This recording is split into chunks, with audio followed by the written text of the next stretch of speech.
A paz do Senhor a todos. Estamos retornando para darmos continuidade à leitura da Bíblia em ordem cronológica.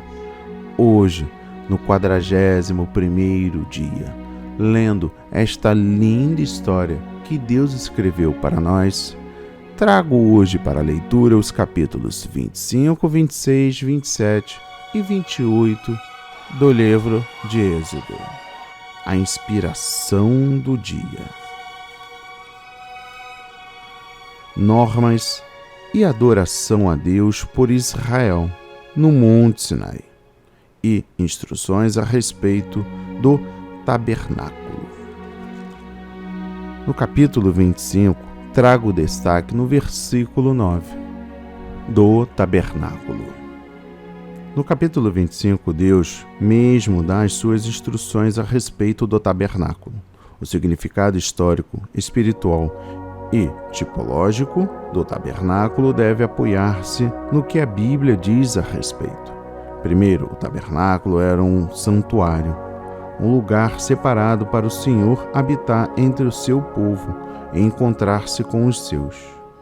A glória do Senhor estava sobre o tabernáculo de dia e de noite. Quando a glória do Senhor seguia adiante, Israel tinha que avançar junto. Deus guiou os israelitas dessa maneira enquanto estiveram no deserto. Segundo, era chamado o tabernáculo do testemunho, porque tinha os 10 mandamentos. Os 10 mandamentos lembravam sempre ao povo da santidade de Deus e das suas leis sobre o viver do seu povo escolhido. Nosso relacionamento com Deus nunca poderá ser separado da nossa obediência à sua lei. Terceiro, o tabernáculo era o lugar onde Deus concedia o perdão dos pecados mediante um sacrifício vicário. Esse sacrifício tipificava o perfeito sacrifício de Cristo na cruz pelos pecados da raça humana. Quarto, o tabernáculo falava do céu, isto é, do tabernáculo celestial onde Cristo, nosso sumo sacerdote eterno, vive eternamente para interceder por nós. Quinto e último, o tabernáculo falava da redenção final, quando então haverá um novo céu e uma nova terra, isto é, o tabernáculo de Deus com os homens, pois eles habitará e eles serão povo de Deus e o mesmo Deus estará com eles. No versículo 10, a arca. A arca era uma peça do tabernáculo em forma de baú, contendo os 10 mandamentos, um vaso de maná e a vara florescida de Arão. Tinha por cobertura uma tampa chamada propiciatório, fixados em cada extremidade do propiciatório e formando uma só peça com ele. Havia 2 querubins alados, de ouro batido. A arca foi posta no lugar santíssimo do tabernáculo e representava o trono de Deus. Diante dela, o sumo sacerdote se colocava uma vez por ano no dia da expiação, para aspergir sangue sobre o propiciatório, como expiação pelos pecados involuntários do povo cometido durante um ano anterior. No versículo 16, o testemunho. Eram 2 tábuas de pedra, nas quais foram gravados os 10 mandamentos, ou decálogo, que Moisés recebeu de Deus no monte. No versículo 17, o propiciatório. O propiciatório era a tampa da arca. Nela, o sumo sacerdote aspergia o sangue derramado do sacrifício, a fim de fazer expiação pelos pecados. Esse ato simbolizava a misericórdia de Deus, que levava ao perdão. Assim, o propiciatório e o sangue sobre ele prefiguravam o perdão divino, acessível aos pecadores através do sacrifício expiador de Cristo. No versículo 18, 2 querubins de ouro ficavam em ambas as extremidades do propiciatório e simbolizavam seres celestiais que assistem junto ao trono de Deus no céu.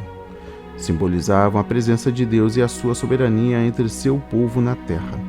A presença deles sobre a arca testificava da verdade que Deus permaneceria entre o seu povo, somente enquanto houvesse provisão expiatória pelo sangue e pelo povo se dispusesse a cumprir os mandamentos de Deus. Versículo 30. A mesa, o pão da proposição. O pão colocado sobre a mesa representava a presença do Senhor como o sustentador de Israel na sua vida em geral. Aponta para Cristo, o pão da vida. No versículo 31 e último, castiçal.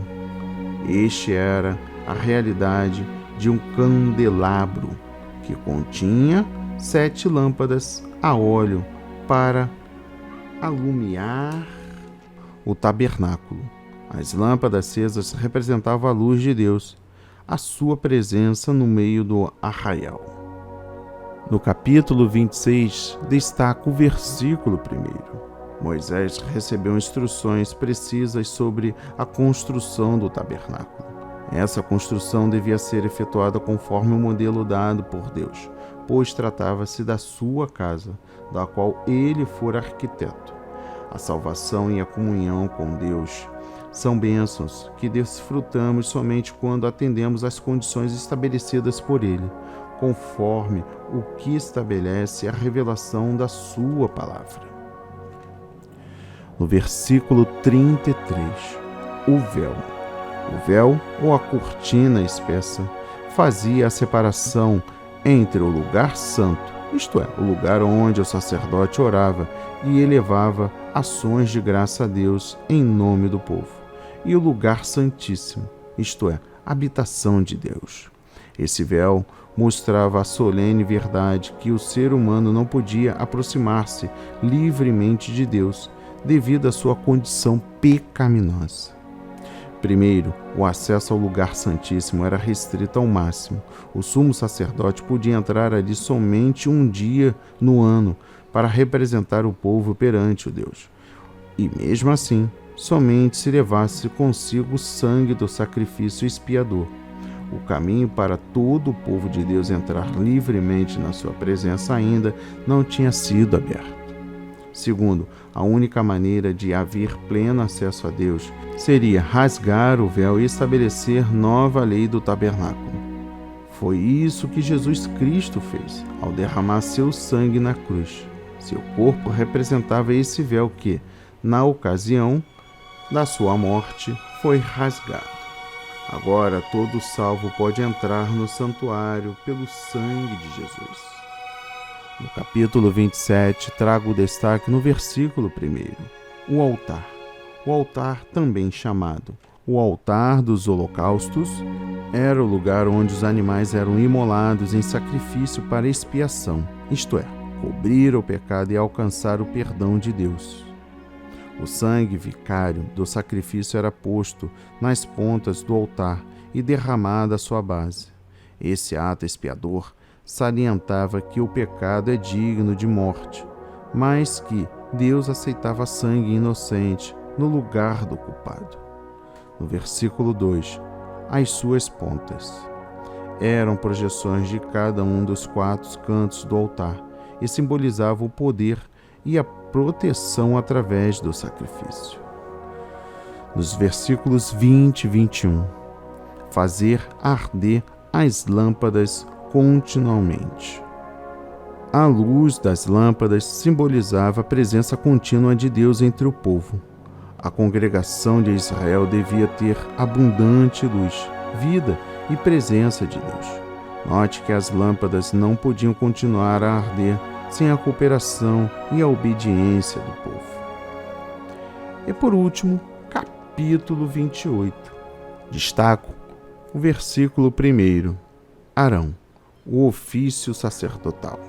O Senhor deu instruções a respeito do ministério de Arão, o sumo sacerdote, e dos deveres do sacerdócio em geral. O sacerdote era uma pessoa com a missão de representar o povo diante de Deus. Primeiro, os sacerdotes deviam queimar incenso cuidar do castiçal e da mesa dos pães da proposição, oferecer sacrifícios no altar e abençoar o povo. Além disso, também julgavam causas civis e ensinavam a lei. Segundo, os sacerdotes ministravam como mediadores entre o povo e Deus, e também comunicavam ao povo a vontade e o conserto de Deus, e intercediam perante Deus devido à pecaminosidade do povo. Exercendo seu ministério, eles faziam expiação pelo pecado do povo e pelos seus próprios pecados, e testificavam da santidade de Deus. Terceiro e último, para os crentes do Novo Testamento, Jesus é o sacerdote do povo de Deus. Ele inaugurou um novo concerto mediante sua morte e ofereceu-se como sacrifício perfeito. Ele se compadece das nossas fraquezas, comparece diante de Deus em nosso favor, aperfeiçoa os salvos, aproxima-nos de Deus Pai. No versículo 4, um peitoral.